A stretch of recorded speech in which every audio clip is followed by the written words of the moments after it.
In the quiet hours of the night, do you ever stare at the ceiling and feel a heavy, silent fear? The fear of the end? The end of everything you know. The end of your story. The end of you.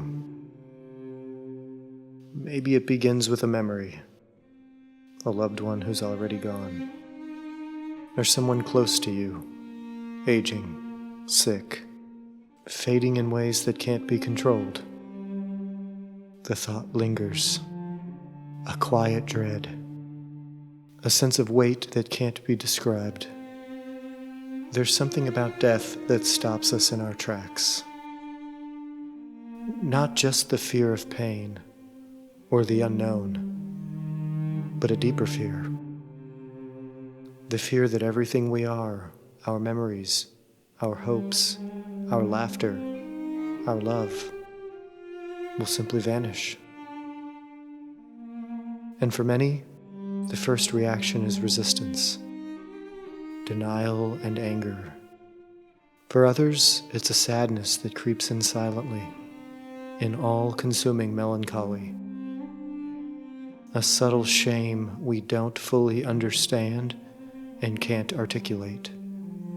We look away, we distract ourselves. We pretend it's far off.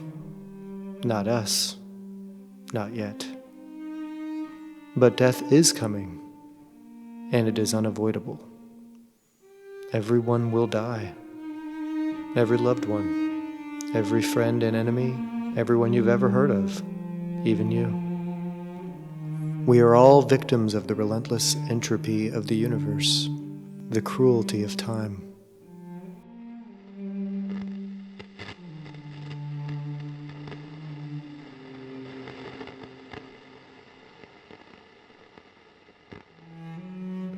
From our vantage, time flows in one direction, forward.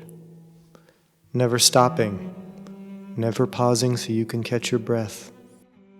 Every action you take or don't take is at the expense of another.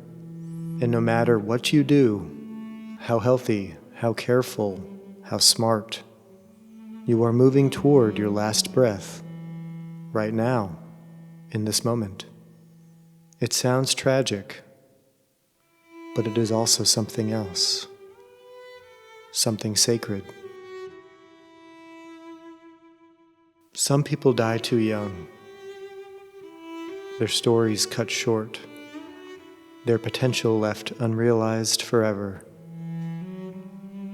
And for those they leave behind, they carry a wound that never fully closes. And those who maintain health into old age don't escape loss either. They become witness to absence, slowly watching the tapestry of their lives unravel. First their parents pass, then siblings fade. Friends grow old and then are gone. Their spouse begins to wither ahead of them. Wars, diseases, accidents, and old age. Some are unavoidable, others not. But no one gets out untouched. No one escapes tragedy. Life demands grief. It demands surrender. It demands that we let go.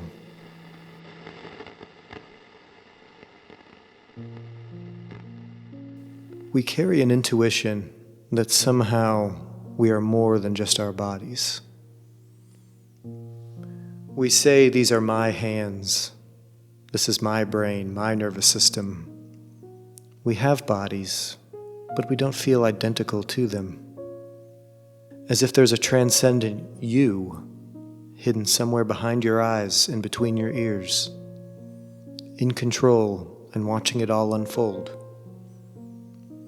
This is the illusion of the self, the ego, the sense of separation, the belief that mind and body are two different things, that you are the subject to experience, that you're a ghost in a machine. But that way of thinking is just but one. Non-duality offers another, that the mind is not separate from the body. The mind is just something the body does. Our conscious awareness isn't a passenger, but an expression of the whole system, inseparable from breath, blood, sensation, and form. We are the unfolding of nature itself. Just look closer. You are made of the same stuff as everything else. The water you drink, the air you breathe, the food you eat, the soil of the earth. You weren't simply born into this world.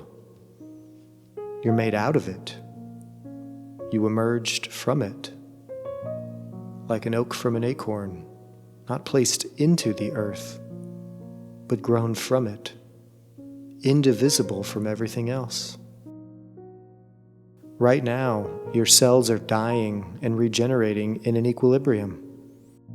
Molecules are leaving you and entering others. Every breath you take was exhaled by the trees. The atoms in your blood were once in other living creatures, ancient oceans, and long-dead stars.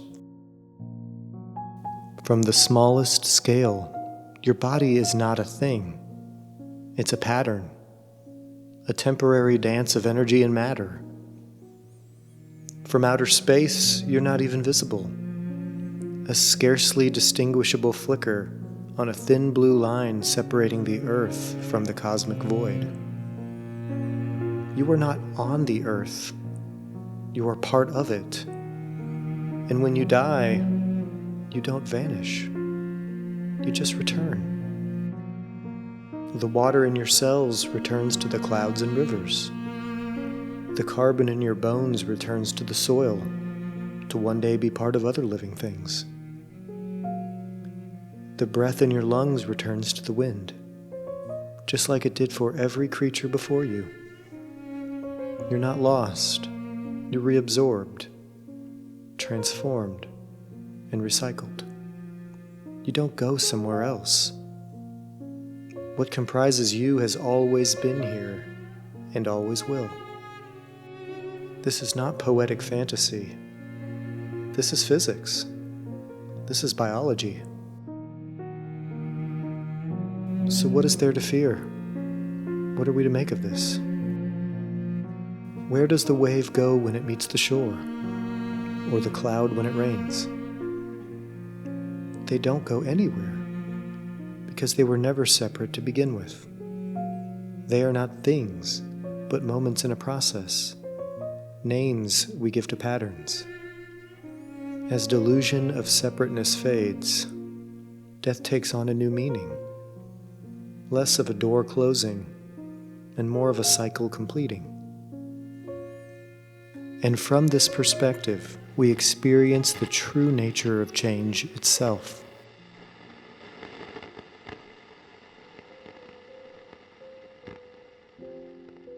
Death is not just a destroyer. It's a creator of meaning. Imagine if life never ended, if every moment could be repeated, if there was always second chances, always time to learn a new skill, to start a new career, to mend what was broken, to say what was left unsaid.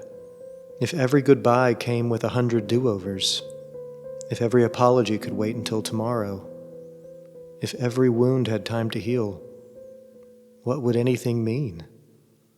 Death creates scarcity, and scarcity creates value.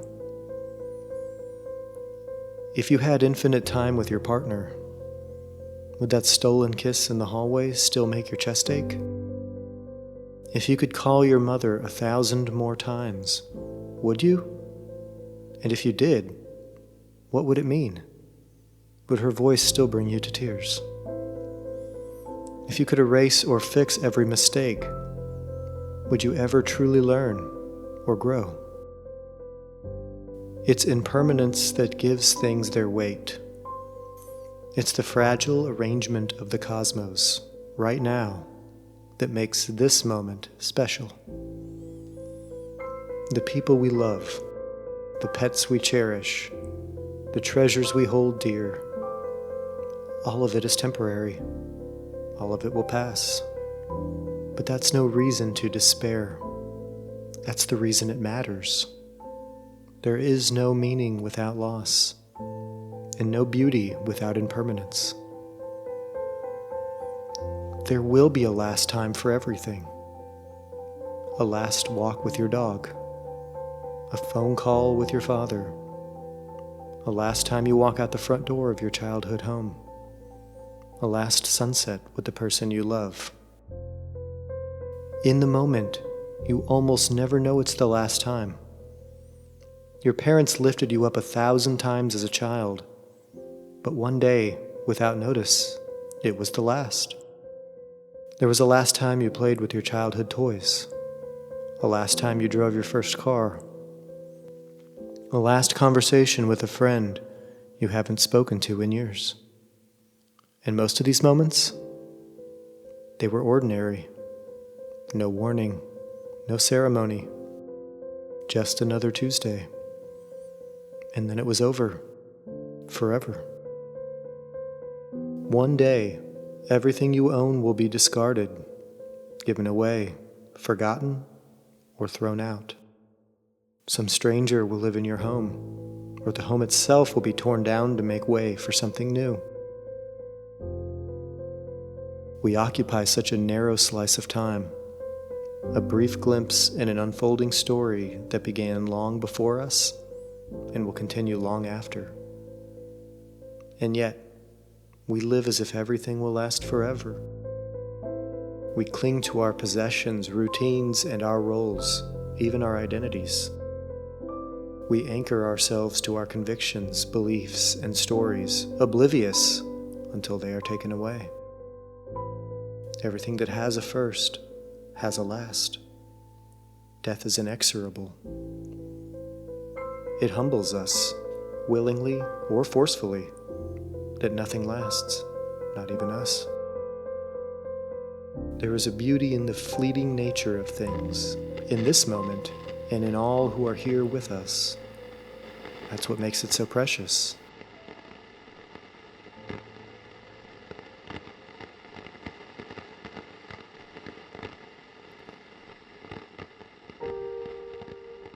Your struggles, the ordinary day-to-day chaos, they begin to soften when we ruminate on death. That person who cut you off in traffic, they'll die too one day, and their loved ones will miss them. That rude coworker, one day they'll bury someone they love, maybe more than one, maybe too many.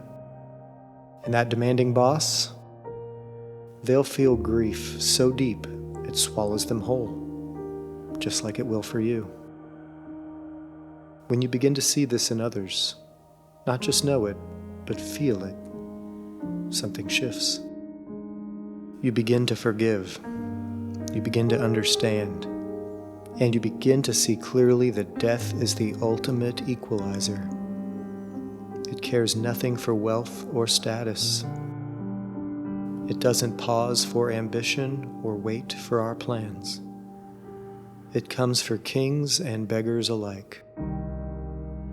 Even the most fortunate of us will ache with loss. Even the most burdened will be missed when gone. There is no love without loss.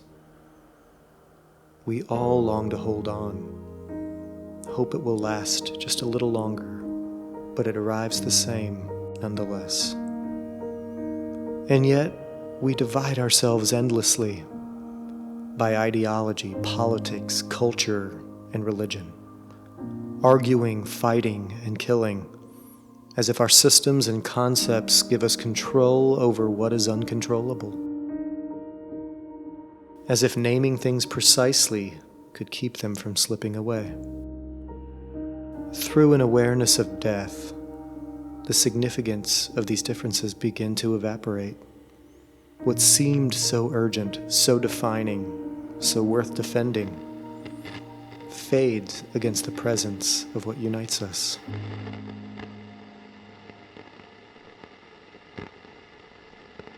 We are all made of the same fragile matter and energy. Our vain attempts to control and dominate this tiny corner of the universe for a blink in cosmic time. We call it winning. We call it success.